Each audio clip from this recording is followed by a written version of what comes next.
Welcome to the Real News Network. I'm Mark Steiner. Good to have you all with us today. Now, Facebook founder Mark Zuckerberg has been grilled by the House Financial Services Committee pretty intensely. Under your policy, using census data as well, could I pay to target predominantly Black zip codes and advertise them the incorrect election date? And when we roll out the census suppression policy, we will take that content down. So you will, there is some threshold where you will fact check political advertisements. Is that what you're telling me? Well, Congresswoman, yes, for specific things like that, where there's imminent risk of harm. Could I run ads targeting Republicans in primaries saying that they voted for the Green New Deal? Sorry, can you repeat that? Would I be able to run advertisements on Facebook targeting Republicans in primaries saying that they voted for the Green New Deal? I mean, if you're not fact-checking political advertisements, I'm just trying to understand the bounds here. What's fair game? I don't know the answer to that off the top of my head. I think so. You don't know if I'll be able to do that. I think probably. And one more question. In your ongoing dinner parties with far-right figures, some of who advanced the conspiracy theory that white supremacy is a hoax, did you discuss so-called social media bias against conservatives, and do you believe there is a bias? Congresswoman, so I don't remember everything that was in the question. That's all right. I'll move on. That, of course, was Congresswoman AOC out there pushing him some really interesting questions. She's very tenacious, it's clear. We're not talking about that today, though. The questions from the committee, though, ranged from allowing and limiting what Facebook defined as hate speech to data privacy and their sale of personal information, to the lack of diversity at Facebook itself, discrimination. Some people argue against people of color, another issue that needs to be explored, and why they allow lies to be told by political figures yet monitor others. And now they're working with the Murdoch world, in the news world, to create a new news feed. What will that mean? Well, we're about to talk with Timothy Carr, who is senior director of the Free Press, and who's been covering this, and their papers are covering it pretty intensely. And Timothy, welcome. Good to have you with us here on The Real News. Happy to be with you. So let me begin this way. Let me begin with a quote from your policy, the senior policy counsel at the Free Press, Gaurav Laraya. So he wrote, Facebook's newsworthy exemption and ad policies are broken if the company is allowing its platform to be the vector for misinformation in the lead up to the 2020 election. The company has learned nothing from 2016 when it allowed malicious foreign actors to use the platform to influence the U.S. election. By profiting off politicians, selling false statements to the public, Facebook is complicit in the erosion of our civic health, discourse, and democracy. The company should show some courage and stand up for the truth, at least in its advertising policies. So let's unpack that. Sure. And because you, in the stuff you've all been doing, you really hit this hard in your reporting. So let's talk a bit about what all that means. Sure. Well, I think central to that concern is this idea, and we've seen it all week, that Facebook is a champion of free speech by allowing politicians to lie without recourse is in some way a champion of free expression.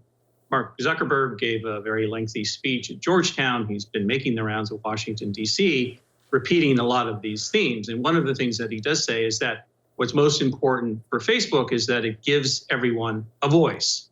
But consider that this voice is not equal. It's sort of like the George Orwell quote, where some people are more equal than others. In this case, politicians are given free rein to lie, to say things that are dangerous in some cases, and dishonest, while Facebook's own community standards doesn't allow its regular users to make the same lies. So clearly, this isn't about the principles of free expression as much as it is about the politics of Washington. And there's an interesting backdrop to all of this, is that while Mark Zuckerberg is on this free expression tour, a lot of politicians on both the left and the right are talking about antitrust. They're talking about taking measures to break up Facebook. So my interpretation of this giving away or giving free rein to Donald Trump in this instance to lie in political ads, it's really about currying favor with certain politicians to see that they don't pursue the other option, which is out of anger to push for more antitrust. And antitrust, and Zuckerberg himself said a number of weeks ago that it posed an existential threat to the organization. So while they're making a public face about championing free expression, I think in the back rooms and the corridors of these meetings, he's really most concerned about antitrust action. So let me talk a bit about this. I want to lead up to antitrust because I think it's a fascinating topic that has not really been gone into in depth in terms of what it really means for the 21st century and what it would mean for this new industry that dominates our economy and our country and the world, actually. But, you know, one of the things you alluded to here is when places like Facebook become the commons, become the place where people have dialogue, become the place where people express their opinions, and is controlled by one place that can easily say no to this person that they define as hate speech, or yes to this because it gives them money because they want to build during this political campaign they did in 2016, apparently doing it again in, I believe it's 2020. And that to me seems to be the clearest danger, especially through those of us who work in the press all the time to try to build a way to have a free expression in this country. I think therein lies a huge danger. Yeah, the problem is that Facebook and a lot of the other online platforms don't like to think of themselves as publishers. They don't want to have any liability for the third-party content that goes across their network, and so they're in this situation where they're, on the one hand, they're working with news organizations and they're trying to make sure that content on their site isn't false or misleading. But at the other hand, they don't want to have anything to do with it because they know when you have more than 2.5 billion users who, according to Zuckerberg before Congress, are posting, he said, 100 billion pieces of content a day, that is virtually impossible. It's virtually impossible for a network of that scale to effectively monitor and to police the type of content that goes across its network. So they either have this laissez-faire approach, which is like we should let everything go, or they attempt to do something else. In this case, hire 30,000 content moderators, improve your artificial intelligence so it can flag this stuff. In either case, it's very problematic. On the one hand, you certainly don't want a social network that has that much power to allow any sort of speech. There are concerns about child sexual abuse being spread via social media. It's used to sell drugs. There's racism. There's a whole range of bad things that have been happening via social media. So you need some controls against that. But at the same time, do we really want Facebook and these other social networks just deciding what is appropriate content and what is not appropriate content? As we've seen in the case of political ads from Donald Trump that tell lies, they're deciding that is appropriate. And there are a lot of questions about that. Representative Ocasio-Cortez brought that up very effectively in saying that, how do you decide what's appropriate and what's not? I mean, when does it go too far? Where's your line? And I don't think Mark Zuckerberg gave a very good answer to that. In fact, I don't think he answered it at all. Because maybe he can answer it the way they do things. I mean, you know, when you talk about when they have this switch in their rules and you talk about having an independent third party doing fact checking, I mean, what does that mean? And then saying you couldn't really, then admitting they couldn't do it and they're not doing it in the way they should when it comes to putting up political ads. And I mean, that raises a lot of issues. And 30,000 monitors monitoring everything else. Who are these people? I mean, how much are they paid? What's their profession? Well, I mean, this is not like you have a newspaper or a public radio station and you have fact checkers to make sure when your people say things are correct. This is something much deeper, more complex than that because of the nature of that institution. Yeah, and I think there could be an antitrust argument made there because when you have 100 billion, when you have 2.5 billion members, you have 100 billion, according to Mark Zuckerberg, 100 billion pieces of content being posted, uploaded on your various social networks in a day. You really are too big. You're really too big to govern. But the other issue here is the economics of Facebook.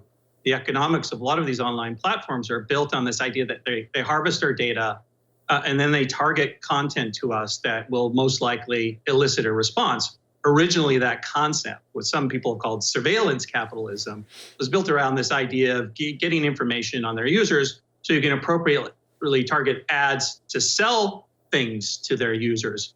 but it's also being abused, as we learned from the Cambridge Analytica scandal, to target misinformation, to discourage people from voting, to spread lies about political opponents. And it's raised to a level where this economic model has become unethical. It is being abused in ways that pose fundamental threats to our functioning democracy. And Facebook is not willing to change that model. You would have to basically rip up the whole organization from the roots.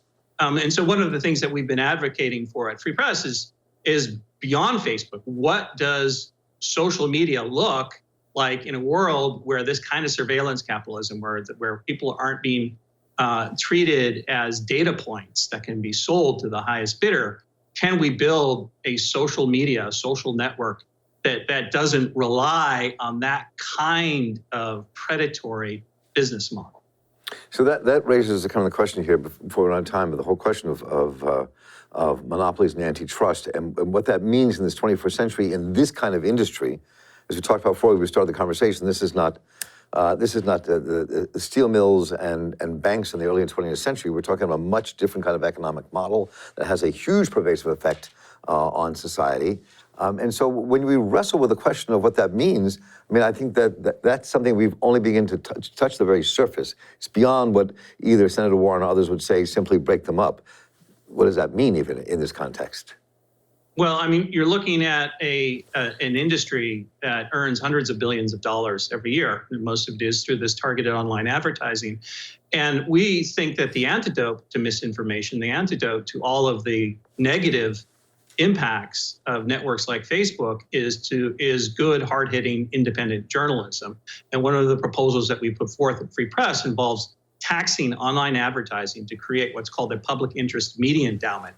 In the United States, for example, a 2% tax on the online advertising industry, which is dominated by Facebook and Google, would generate an annual fund of $2 billion that could then support the kind of local independent journalism that, again, acts as the antidote to the type of misinformation that's being spread across these networks. That's a really interesting proposal. And I think that maybe the next time we have a chance to talk together, we should really probe that one in depth and talk about what these new models are for the 21st century that we have to kind of wrestle with.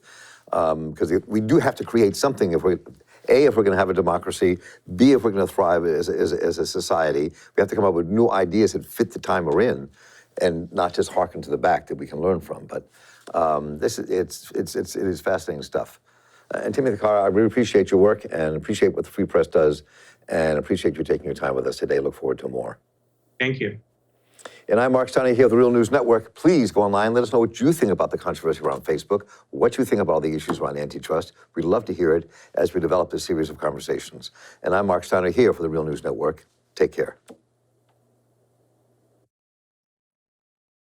Hey y'all, my name is Tharna Noor and I'm a climate crisis reporter here at the Real News Network. This is a crucial moment for humanity and for the planet. So if you like what we do, please support us by subscribing at the link below. Thank you.